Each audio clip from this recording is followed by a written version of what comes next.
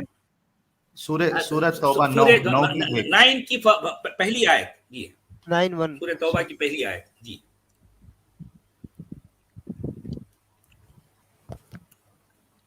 جی ہاں, اس کا اردو ترجمہ دیکھیں آپ, کہ میرے پاس جو ترجمہ ہے دیکھیے اس میں کیا لکھا ہے. اے اہل اسلام, اب خدا اور اس کے رسول کی طرف سے مشرکوں سے جن سے تم نے عہد کر رکھا تھا بیزاری ہے اور جنگ کی تیاری ہے. یعنی جو معاہدہ ہوا تھا یہ اصل میں ان کو ایک دکھ ہو رہا تھا, تکلیف ہو رہی تھی کہ یہ کب ختم ہوگا اور کب ہم جنگ کے لیے نکلیں گے. جی ہاں جی بالکل اللہ جنگ کروانے میں. یہ بڑا پوائنٹ ہے جو لوگ جو ہے نا یہ دھیان نہیں دے رہے ہیں کہ کتنے اتاولے رہتے تھے محمد صاحب اور اللہ جنگ کرنے کے لیے, کہ جو ایک ٹریٹی ہوئی ہے وہ ختم ہونے تک بھی ان کو انتظار نہیں ہے, بیزاری ہو رہی ہے. جی بالکل صحیح. تو عباس صاحب سے میری گزارش ہے کہ وہ سورہ برات کو ایک بار دیکھیں اور سورہ بقرہ جو دوسری سورہ ہے اس کی آیت نمبر 193 193 دونوں کی تشریح دیکھ لیں. مودودی صاحب کی, ڈاکٹر جاوید احمد غامدی صاحب کی, مولانا وحید الدین خان صاحب کی, مولانا محمد صاحب جوناگوہی کی اور ابن کثیر کی. اس کے بعد وہ شاید زیادہ صحیح موقف اختیار کرنے کے قابل ہو سکیں گے. ہاں اصل میں عباس بھائی اور اس طرح کے جتنے بھی مومنین کرام ہیں ان سب سے میری یہ ریکویسٹ ہے کہ دیکھیں بھائی, جب آپ قرآن کا مطالعہ کریں گے تو آپ اپنے ذہن کو بالکل نیوٹرل رکھیں. اپنے جو پیش رو ان کے جو علماء ہیں ان کے اوپر تکیہ نہ کریں. انہوں نے چونکہ کہہ دیا تو بات صحیح ہوگی, نہیں, آپ اپنی عقل اپنی سمجھ کی بنیاد پر ان آیتوں کو سمجھنے کی کوشش کریں. یہ میری آپ سے درخواست ہے, تبھی تو آپ سمجھ پائیں گے نا. ورنہ تو آپ ظاہر بات ہے ایمان کا سلسلہ جیسا پہلے چل رہا تھا آج بھی چلتا رہے گا. چینج کیسے آئے گا؟ آپ خود اپنے طور پر جو ہے اپنی بنیاد پر کیسے سوچنے والے بنیں گے؟ یہ تو آپ ان لوگوں کی سوچ کو لے کے چل رہے ہو جو آپ سے پیش رو ہیں. آپ کے مفتیوں نے, آپ کے علماء نے آپ کو جو بتا دیا, آپ اسی بات کو پتھر کی لکیر سمجھ کر آگے لے کے چل رہے ہو. یہ تو غلط ہے. بالکل یہ اسی کے خلاف تو ہم بات کیا کر رہے ہیں نا بھائی. آپ خود سوچنے والے بنے, آپ خود سوچنے والے بنے. جی بالکل صحیح. بس مجھے ایک ہی یہی بات پیش کرنی تھی, اب میں اجازت چاہتا ہوں. جی حمزہ بھائی بہت بہت شکریہ آپ کے تشریف لانے کا. جی شکریہ.